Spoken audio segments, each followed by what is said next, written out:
જય માતાજી દોસ્તો, કેમ છો બધા? મજામાં? જો આજે થઈ ગયો છે રવિવાર અને એમાં બપોરે જમી કાઢવીને આવી ગયા છીએ કસ્ટમરને લેવા, કારણ કે અમારે જવાનું છે ઉભરાટ દરિયાકાંઠે. લઈને જવાના હોતે છે અને પાછું રિટર્ન પણ લઈને આવવાના છે. ત્યાર પછી અમે કસ્ટમરને બેસાડીને રિંગ રોડ પર પહોંચી ગયા છીએ, કારણ કે આજે તો રવિવાર એટલે ટ્રાફિક પણ ઓછું હતું.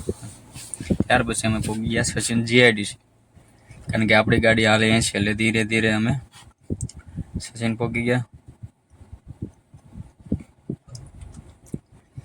બ્રિજનું કામ હજી ચાલુ છે એટલે થોડુંક ટ્રાફિક પણ આપણે નડ્યું હતું. ચેકપોસ્ટ પાસે પણ ટ્રાફિક હતું, અડધી પોણી કલાક આપણે ત્યાં ખોટી થઈ ગયા હતા. ત્યાર પછી આપણે પહોંચી ગયા મરોલી ચોકડી.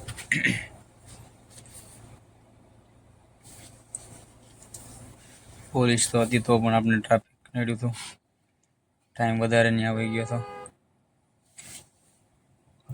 ત્યાર પછી આપણે બોર્ડ વાંચી લીધું ઉભરાટનું. મરોલી ચોકડીથી ઉભરાટ 20 કિલોમીટર છે. ત્યાર પછી આપણે પહોંચી ગયા મરોલી ગામ બ્રિજ.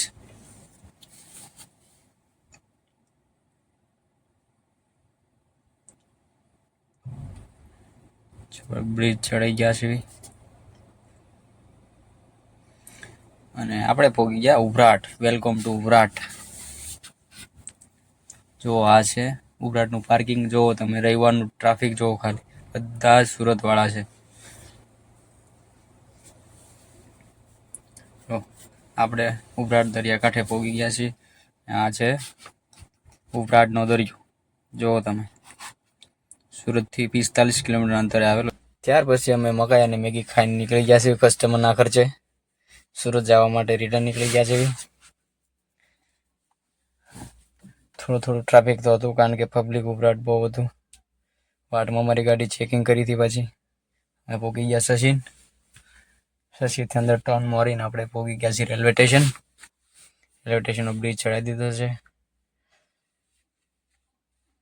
ત્યાર પછી આપણે પહોંચી ગયા વેરોડ, કારણ કે કસ્ટમરનું ડ્રોપ લોકેશન હતું. ત્યાર પછી આપણે કસ્ટમરને મૂકી દીધા છે. કસ્ટમરને હાય હેલો કરીને આપણે નીકળી જાવી ઘર બાજુ. વિડીયો ગમે તો લાઈક અને સબસ્ક્રાઈબ કરતા જાજો.